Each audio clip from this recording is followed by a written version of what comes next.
Carissa's clues. Lob is also a very common pass in netball. Start with the ball up on your shoulder, you bring it up behind your ear so it's in this position. Once it's at its highest, you release it, following through with your wrist and also your opposite foot. Make sure that the ball doesn't stay in the air for too long, because it gives the opportunity for the defender to come through and intercept.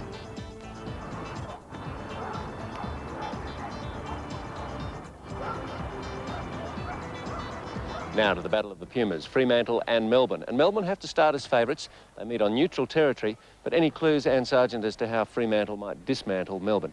Well, they're going to have their work cut out for them. Melbourne is a very slick lineup, playing in great form early days in the season. I think the key for Fremantle is they're going to play to the advantage with Michelle Dixon. That's obvious. She's tall and they're going to use that height. So the key for them is to cherish possession, and they're going to need big games from Kylie Daru and from Kylie Chamberlain across that transverse line to really organise the attack line. Hard to see them coming through with the goods, so I think Melbourne just too classy in all departments. Well, there's more youth than experience in this Melbourne lineup, but no one's complaining, least of all coach Norma Plummer. Southby gets a rest first up, and so Bryant and Arnott are the targets for the feeders. Megan Fleiner and Michelle Bennison know how to get it to them, and the back three of McInnes, Taverner and Jenke know all about intercepts and rebounds. 5 of the 7 are under 25. Defender Liz Taverner underlines the great depth of Australian netball. She'd be in the starting 7 anywhere else in the world and may not be far off the national honours she seeks here. Not as tall as some at 179 centimetres. Her aerial skills and anticipation are matched by few. Kylie Chamberlain and Michelle Dixon are both over 180 centimetres, Michelle considerably taller, and they could capitalise on that if the right kind of possession is forthcoming from Daru and Senor. It's the Fremantle defence that will be under the hammer. A big test tonight for the back three of Cummins, Moonshower and Ironmonger. Elsma Murillo will call the shots from the bench. A real boost for WA netball and this competition that Sally Ironmonger is back mixing it at this level. She played for Australia in '87 at the World Tournament in Glasgow at the age of 19. Her defence over the ball and strong rebounding are crucial to Fremantle's campaign. Melbourne are in the darker of the two Blues in possession. Jenke, McInnes. Now, with this change to Melbourne lineup, it's going to be very interesting to see if they can open this up or if not. But Bryant, and just what Norma Plummer does with the line at quarter time or half time. Yeah, I thought they might well introduce players to the game, but I was thinking maybe Danny Arnott might get the rest. She's been a little shaky in patches early on, and I thought Southby's been rock solid, that they might put Bryant up the front of Southby. Flyner's, of course, in there, very capable mid-quarter and resting legs. Ingrid Dick there in previous occasions, and Jenke and Taverner swung. I'd say that so that Taverner can play close attention to Dixon. Good luck to her. Michelle Dixon at 194 centimetres. She's as tall as Michelle Tollinaire. Chamberlain short with the first shot. Bennison, Arnott, Bryant. Danny Arnott is a beautiful mover. It's just she's been a little tentative in shots. Yeah, first couple of matches, and perhaps this is to give her confidence. 53 and 61%, the two shooting percentages for Danny Arnott in her first 2 matches. So Southby there in the middle, Ingrid Dick on the right, Susan Howie, who's not fit to play, but nice to see her making the trip. Jan Cross, Wilma Small officiating for this one. Daru. Barney's offside, wing. And this only Dixon's second match at elite level. Opening match, only 3 misses out of 26 attempts. Yeah. Pretty handy under the goal, and that's where she was all game. Bennison to Arnott. Fleiner and Bennison heading for the same corner. But good timing from Bryant then to put that offer out to Fleiner, and that's the one thing that would beat Ironmonger. Strong, fast, good movement from both shooters will keep her head turning.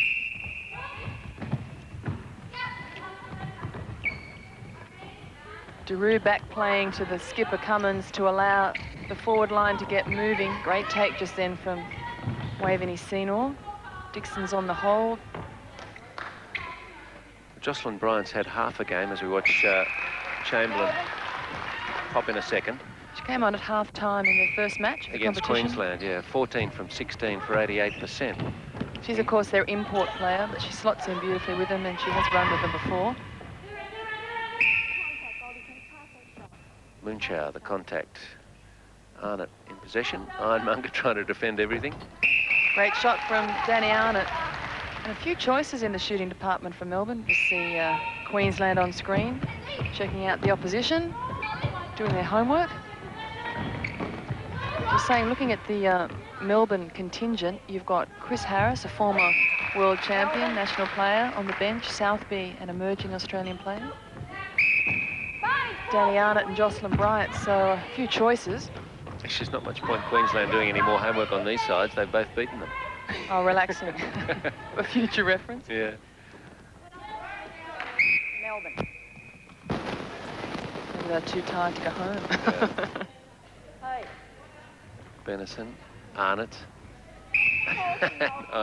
Ironmonger not liking the call. She held her ground and tried to dig in to stop the roll from Bryant, but forcing, called by Wilmer. Can you expand a little on that, Anne? Like in interpretation of the forcing, when we saw, as you said, that Sally just stood her ground. I think those... But if her other player is blind to her presence, then it's still considered forcing. Yeah, the umpires, I think, would say that if you set up a position unaware to the attacking player, and therefore she's got no chance to avoid her move into you, then you're at fault. I'd also say that Wilma Small possibly saw a movement we didn't from her positioning, and that perhaps Ironmonger did tilt the hips or reposition the body to just ensure that. So I'd say it's a combination of the two. How good's your basketball? Like, is that a different rule in basketball to setting up the... Well, basketball's all about taking front line to the player, isn't it? And if you move, you really want to take on an attacking player straight on your front line. It's a little different.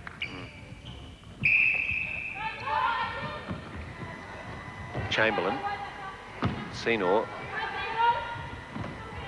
Moonchow. Chamberlain looking for Dixon, touch from Taverner. Well, Taverner's going to have a little bit of speed on Michelle Dixon.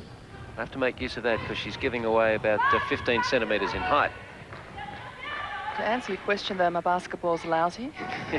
But I think their rules very much more favour the defending action than ours do. Not the defender, but the defending action. Keep stressing to you, Steve, they're all attackers and they're all defenders. It's just depending on which way the ball's going. Yeah, I guess what I had in mind by asking that question was whether in basketball you're allowed to, as a defender, set up Absolutely blind. Can force it. Yeah, set up blind to the attacking player, yeah. 6:50 left, first quarter. Melbourne just starting to establish a little bit of dominance after being held for much of the opening stanza. Bryant. Geez, that's quite a swat there from Sally Ironmonger. She goes up and has a real swing at the ball. Bryant nearly losing her head. Chamberlain. I guess if she does, there'll be a contact call. Daru. And a timeout. Oh, Benison took that comfortably. Oh, direct play. Arnott reading it well. Bad miss. Ironmonger hauls it in. Very lonely missing those ones. You feel like everybody's got attention to the closeness of the shot. Senor. Chamberlain on the dodge. Dixon is open. Hasn't seen a lot of it. And not a comfortable shot then from Dixon. We've commented before that there's no follow through on the wrist from her, but despite that, she's been effective. That one was not on target.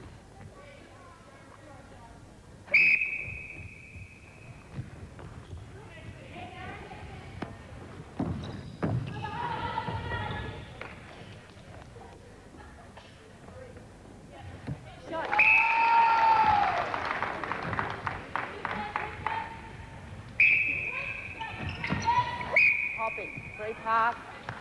Free up. Back further. Fliner. Arnott over to Bryant. Another swat from Ironmonger. It's got me flinching, and I'm on the sideline. It's quite an intimidating action, though, that from Ironmonger. I'd just be interested to see whether it's going to be read that way during the game. Very different to the other defenders who go up and put the touch on the ball. That's quite a swat that follows through on the line of the body, in my humble opinion. Bryant. And that one out of the hand, so the timing not there. Was close, though. Good try.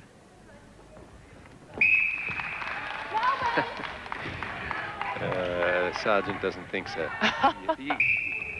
You shooters. These defenders never do anything right. I just paid homage to several of them. Ironmonger, not so sweet on the timing that time. It's a bit clumsy on Bryant. Well, I think the timing is out. That's the last few we've seen have really been more intimidating than effective, and that has to adjust at this level of netball. A great game last outing for Fremantle. Really come undone, Fremantle, in this quarter around the edge of the circle in trying to find the second move from their mid-quarters onto the circle.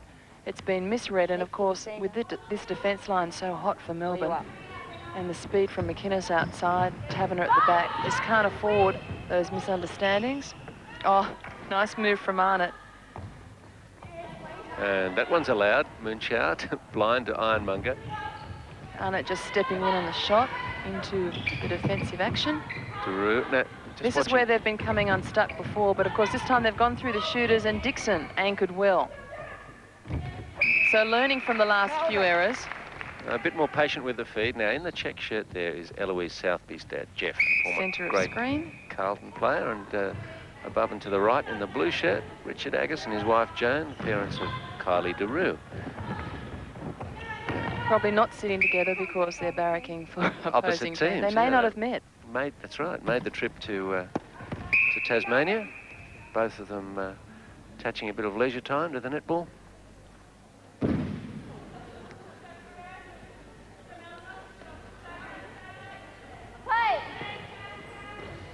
Benison. Well, Danny Arnott must have been thinking, give it, give it. She was unattended. Benison trying to indicate she could crib some space behind her. Whoa, and that one to the Melbourne bench.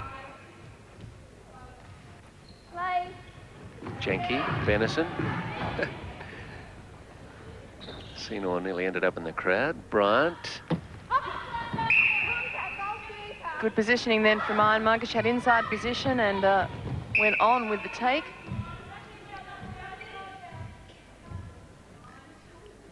Well, Fremantle a little starved of possession in their attacking goal third. They haven't seen it down there too often in the last 5 minutes. It's almost 2-1 possession in favour of Melbourne. Kylie Chamberlain's put up 6 from 7. Dixon has only seen the ball 3 times. She scored 2 of those. So Dixon, who looks to be such a threat, they're not making use of. It's been all Chamberlain in Fremantle's attack. Well, Fremantle scored 5 in the first 5 minutes, but only another 3 in the next 7. It's just breaking down about here. Over the top for Dixon. That's a better feed from DeRue. And a good shot from the youngster. And the patience here on the feed from Kylie DeRue puts it up over the top of Jenke, and Dixon makes good. Contact is against Leona Moonchow. Arnott. Sweet shot from Danny Arnott.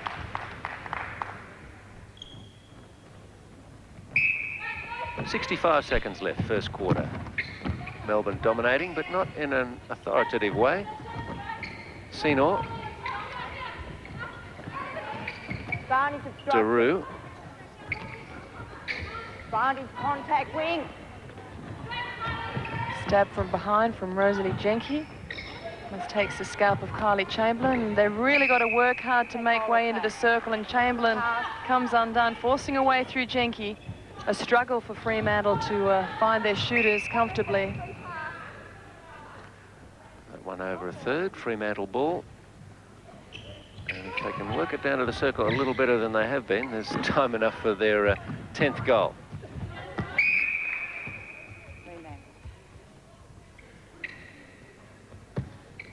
I don't know if they've got their eyes to the clock, but they need to get a little bit of a wriggle on. Contact, goal attack. And now DeRue's keen to take it quickly. It was a great move from Chamberlain, the roll from Jenke to find the space. Senor doesn't quite find her with the pass, but they do draw a penalty, and she'll shoot this after time. Time was up, but the penalty is taken. And that one counts for Chamberlain. And they're into double figures just as quarter time is blown. So Melbourne dominant, but not by much. So at quarter time, it's 14-10 they lead over Fremantle.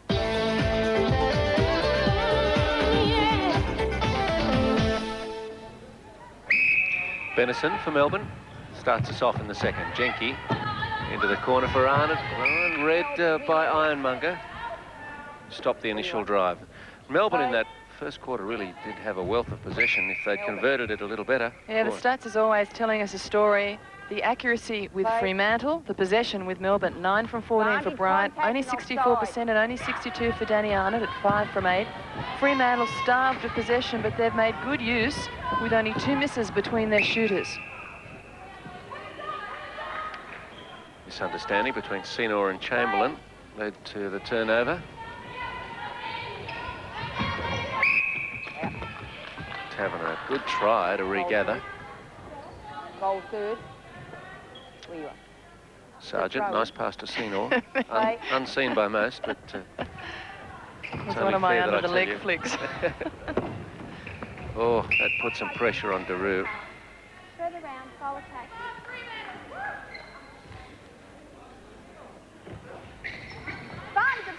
Off the leg of McInnes.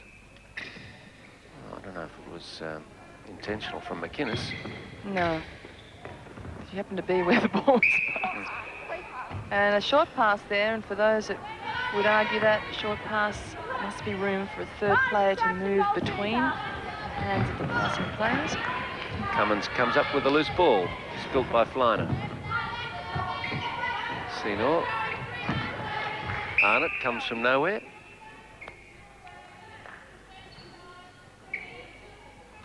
Play.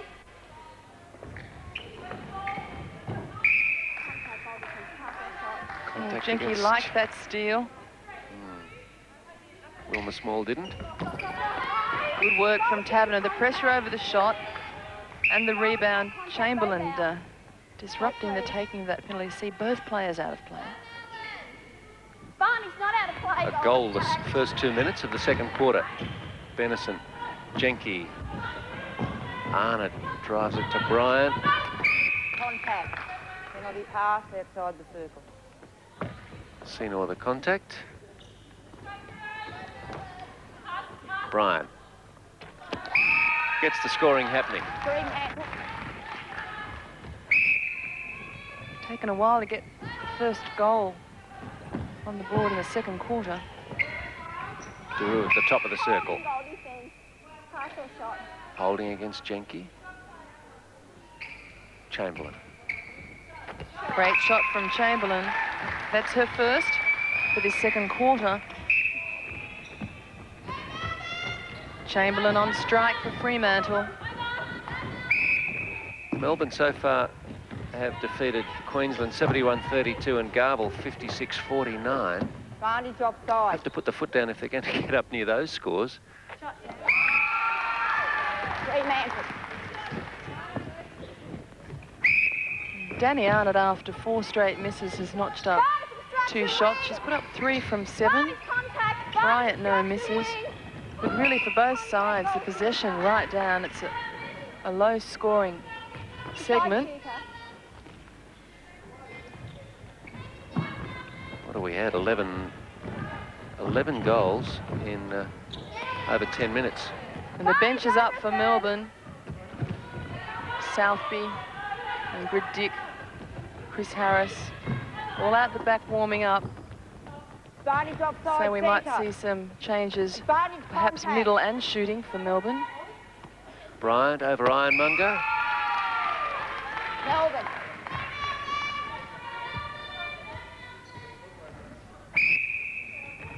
Tussle at the top of the circle. Benison holds the ground with the penalty, offloads to Bryant. Contact. Pass or shot. Bryant once more.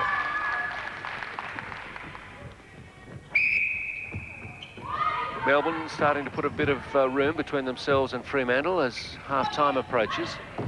Cummins. That was a well-placed delivery from Senor. And the circle completely open. Chamberlain not in close access with her, so there was room to find her and feed her. Watch the difference here. Chamberlain's out of the circle. It's all Dixon in the one-on-one contest. If it's well placed, she won't be beaten. Contact. Pass the shot. Arnott. Shot.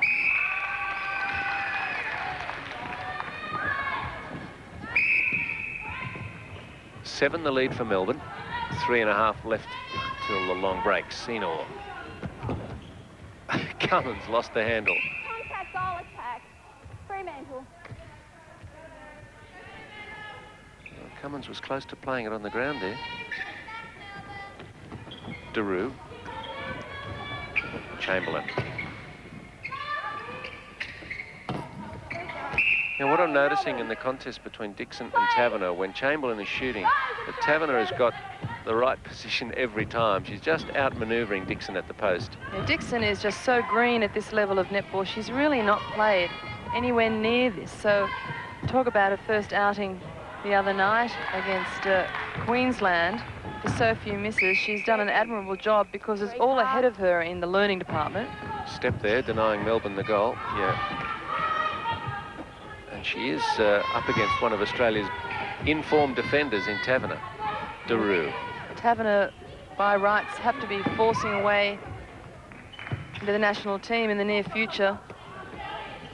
Takes the rebound on cue. Contact, centre. Centre third, Melbourne. Daru Wing attack. sees the opportunity, but a touch late on the challenge. A slap from Ironmonger behind Bryant. Melbourne looking for an 8-goal lead as we get into the last 2 minutes of the quarter. McInnes picks up the scraps. Flyner, top of the circle. Fremantle. Into the bleachers it goes. Weewa. And down went the head of Norma Plummer, the Melbourne coach. I'm sure she's not enjoying watching this. Contact holding. Goal attack.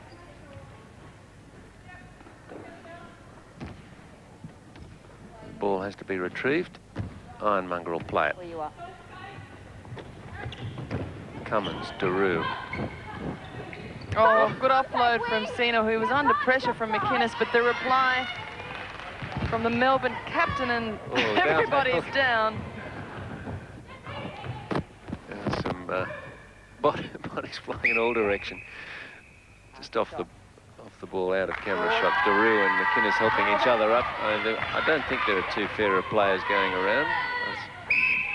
Barn is breaking. Last minute, second quarter, Bryant. She's closely attended by 3. There has to be someone else available, but still Ironmonger comes up with it. Nobody there for Daru. They back play to try and reorganise, and it's Chamberlain that rescues them. A lot of footwork infringement.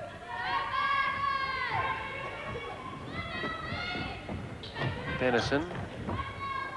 Oh, nice play there. Well read by Arnott, who swung it on Bryant's move to the post. So the front Melbourne 3 looking to get Norma to change her mind about any changes. Better understanding. See Bryant clear the move, pick up the backspace on the base. Certainly the best Melbourne thrust of the quarter, I think, that last one, but Norma Plummer might have some changes in mind.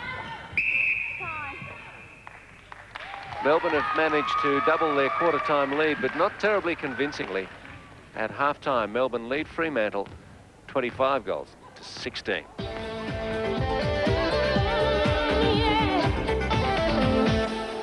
There can be areas under discipline, or, you know, sometimes it might be that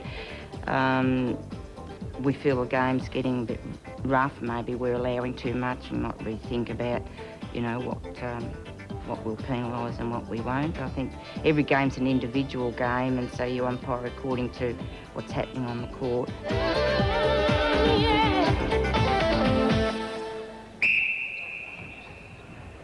A new centre for Melbourne in Ingrid Dick, as she replaces Michelle Benison. On the Fremantle side of things, Kylie Chamberlain has moved from goal attack to goal shooter. Michelle Dixon to the bench, and on comes Marnie Vidovic at goal attack. And quick look at the stats sees across the board for the goal attacks, only 50% accuracy. For Melbourne, Danny Arnott 4 from 8, and for Fremantle, it was Kylie Chamberlain with only 50%. She, as Steve said, has moved back to shooter. Dixon only 3 from 4, so not making use of her height.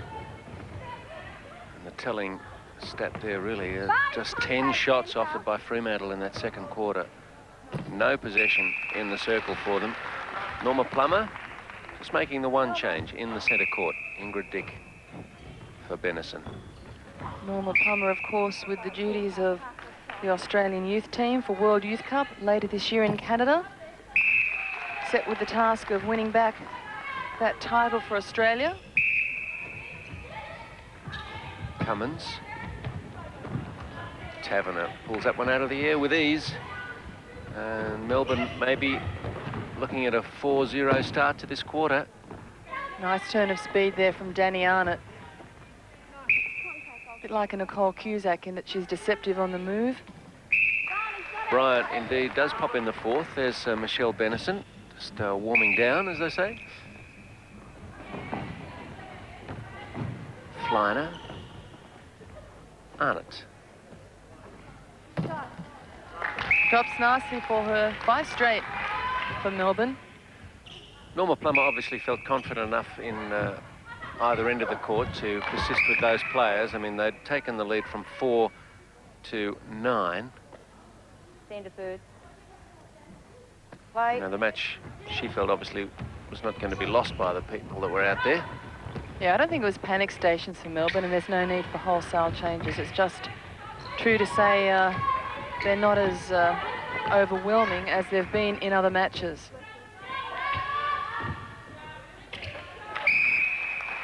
Melbourne. Elsma Murillo, the Fremantle coach on the right.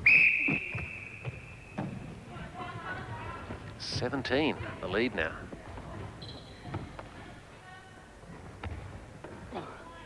Bryant.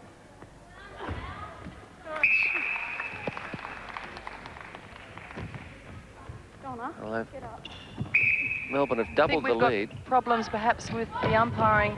Wilma Small just calling off the side to the reserve umpire, asking her to get up. I know she's been bothered, I think, with asthma throughout the first part of the game. She just quietly signalled to the reserve umpire to take a feet, please. So we might just see them slot in now. You can see it on the far screen. Yeah, we don't want Wilma playing on. In fact, she's off now. And Donna Clark is umpiring on the far side. That was very smoothly done. The players won't even know it's happened. After shot. Melbourne.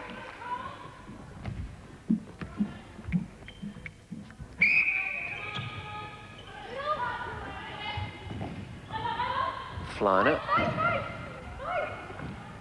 Bryant.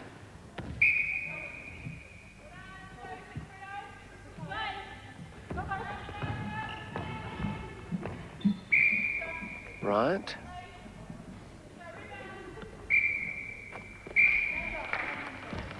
So 38-21. 39-21. 6 minutes left in this quarter. Senor.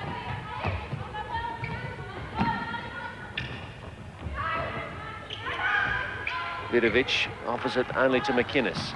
Ingrid Dick. Oh, well, sure she didn't get rid of that before the foot hit the ground, but it was quite nicely done, and I think she just tricked everybody, did Ingrid Dick. Ingrid of the flashing feet. Daru. Vidovic.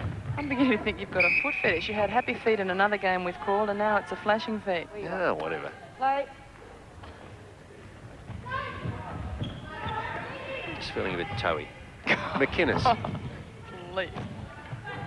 Arnott to Bryant. Fleiner digging in on the circle almost too soon and almost in the way. She's repositioned now. Bryant tries to hold Ironmonger away from the rebound. Tough task.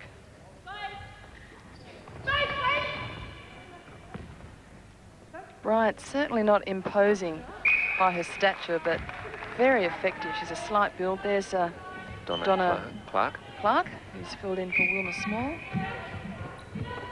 And a well-drilled pool of umpires. Oh, yeah, it was a good, smooth transition. We have Wilma's okay. I'm sure she just needed a trip to the Ventolin and she'll be fine. And Melbourne move it around. Slick hands, Arnott to Bryant. 4:20 left, third quarter. 20 the lead from Melbourne. And this is the outfit we watched and enjoyed through the first two games. They thrashed Queensland and were 7-goal winners over Garble. And it's going to be 3 from 3, you get the feeling. Quick hands, Fleiner to Arnott.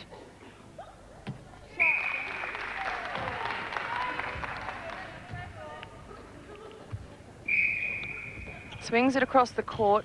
Arnott meets a little bit of opposition, but quick timing between Fleiner and Arnott. Arnott once more. Well, the shooting for Melbourne's so impressive. They'll rejoice in the amount of possession they've had, but 9 from 11 for Arnott, 9 from 9 for Bryant. So a scoring spree for Melbourne. And here they go again. Jenke to Fleiner, Fleiner to Bryant. And to Ironman. Footwork. Oh, Sal. Little hop. Arms everywhere over Bryant. She just tries to draw a bit of room. See, that's what I think the umpires do well. There's so much to watch to even be able to pick up the little footwork infringements. Ooh, I ducked. Yeah. I was out of there then. We felt that one. Ironmonger brave to the ball and wins the I have to say, decision. though, our statistician, Mary Jane, did not bat an eyelid. No, absolute confidence. Taverner, I think, thought she got the worst end of that. Was hipped into, I think. Yep. Yeah. She got the... Fremantle. And just watch Sally Ironmonger clean them up and separate them. Brother John be pleased with that one. Strong mark. Former ruckman. Fremantle. Fremantle. So, puffing hard, but I think has come back to this level of netball pretty well. I think she's made a mark. We talked about her being a little rusty in the first match. We didn't say that, mind you. That were her comments on her performance, but in the last match made a difference, and I think she's gone on with it. And certainly she and Daru have been integral in contributing experience to this Fremantle line, and they're proving invaluable. And if she's back into the WA lineup at Nationals, that'll lift the WA side a bit too. I think she's enjoying a netball because there's no pressure of stepping out, risking Australian spot. She's just out there to enjoy it. So I was just having a laugh at Benison on the bench there with the hand sticking out of the T-shirt, but the shot's long gone. Fremantle. So a minute 30 left in this quarter, 45-22, and Melbourne have just accelerated away from Fremantle in this quarter to just about clinch the match. Wonder whether Fremantle are ruining their positional change in shooting. Contact. Well, yeah, really, Vidovic has not seen a lot of the ball. No, she's had 2 Chamberlain. attempts for 2 goals, and you can't fault the accuracy, but really they've gained little by swinging them around. Yeah, Bryant and Arnott have enjoyed much more possession. Daru. Advantage destruction. Throw in Fremantle. Taverner in this match has done nothing to harm her improving reputation as a premier defender. Fight. She's had 2 opponents and betted them both, I think. Oh, good work, Senor, to Chamberlain. Deserved a goal and got one. Fremantle, gathered in by Sino over the top. She was sided with the on-court action, and she found Chamberlain. Really important in that instance that you don't just chase the ball and hoy it in the air, but that you try and get a glimpse of what's happening on court on your stretch to the ball, because it can be turned around constructively. Peripheral vision, all important. Timekeeper's up. And a 9-goal half-time lead has ballooned out to 24. So Melbourne comfortably in control of this match as they take their last break, 47-23.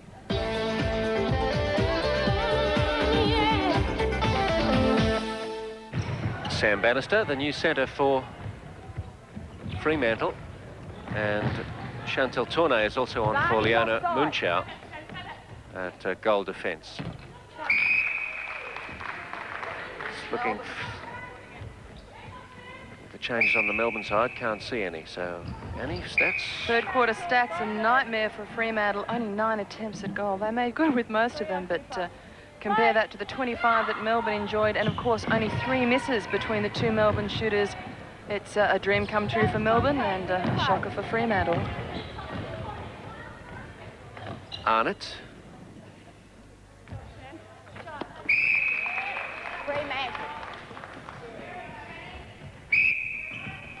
So I think the patience of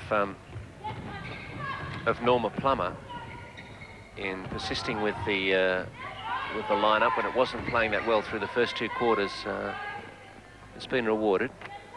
Yeah, she's very relaxed on the sideline as a coach, and the thing you've got to consider is if you don't expose the rest of your squad in matches like this, which you have to go into confident of a win, there's not going to be other occasions to do so.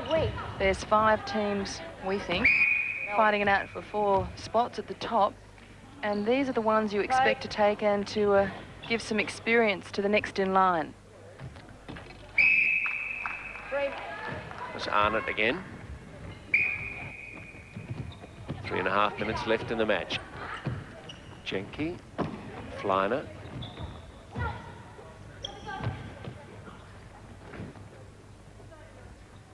Arnott. Swisher. Danny Arnott, 5 from 5, so running at home. Bryant, 8 from 10, so you can't fault their shooting in the second half of the match. Nice ball from Arnott to Fleiner, but not the finish.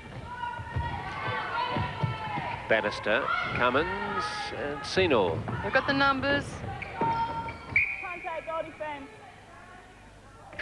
Vidovic, short. Yeah, just poked at that one. Not the full extension on the follow through. And I think more concerned with trying to fake Jenke out of the picture. Well, Jenke wasn't a serious challenger for the first fake. Should have let it go. Bryant.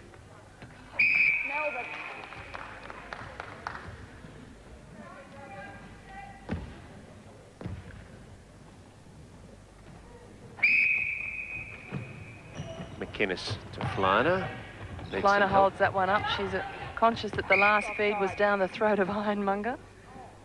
And prefer this one to be into Melbourne hands. Bryant now.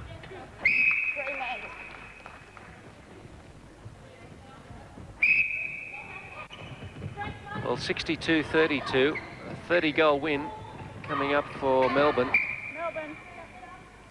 And last year, against a quite different team from WA, Perth Bullets, they were 64-41 winners.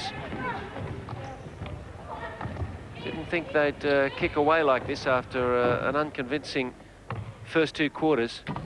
But suddenly, after half-time, it came good.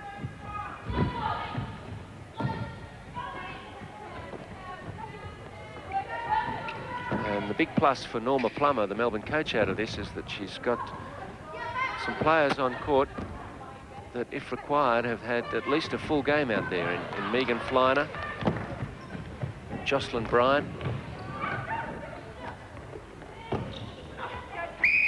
Contact keeper. That's against Ironmonger. Goal scored. Melbourne.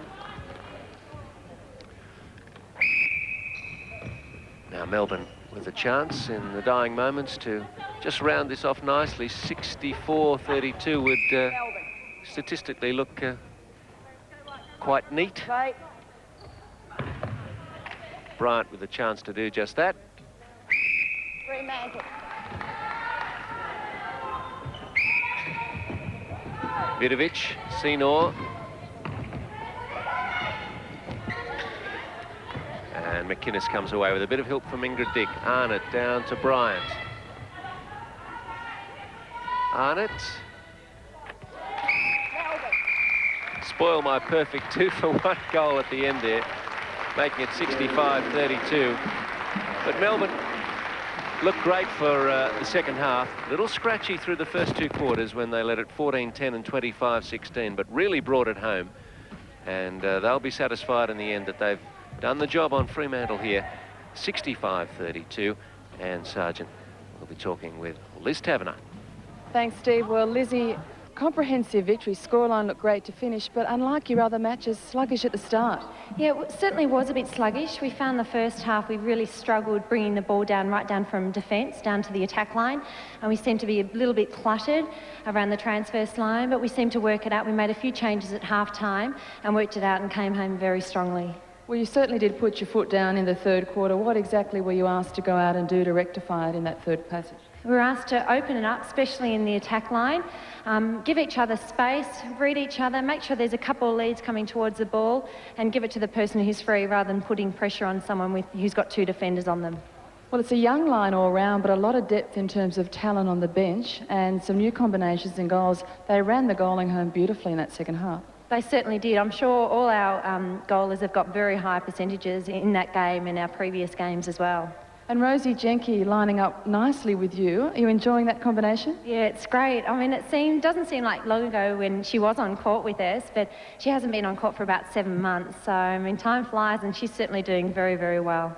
Well, the only team with 3 wins. How much more is there in the Melbourne lineup? Heaps more to go. Annie, don't worry. We've got plenty of time left, to improve our game. We've got finals coming up not till the end of April, so... Well, good form early on. Congratulations with that. And before you go, congratulations once again publicly on the Prime Minister's scholarship for the Minister for Sport Award. Thank you very much, Annie.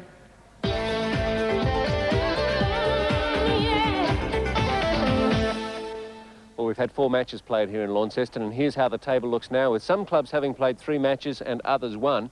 Melbourne, the perfect opening to the season, on 6 points. Garvel sitting second on 4. Energy Australia, Contacts and Fremantle on 2. Sydney Synovus, the AIS and Queensland looking for their first win. Next Saturday on Goal Attack, we come to you from Adelaide, where they love their netball, and there are some good matches to look forward to. Sydney Synovus play Fremantle, and then fasten your seatbelt for the fiery local derby when Garvel and Contacts hit the court and anything else that's in the way. Our thanks to the friendly folk at Launceston for looking after us over the last few days. Hope you can join us at the Powerhouse for some fireworks. I'm Steve Rebillard for ABC Sport. Goodbye for now.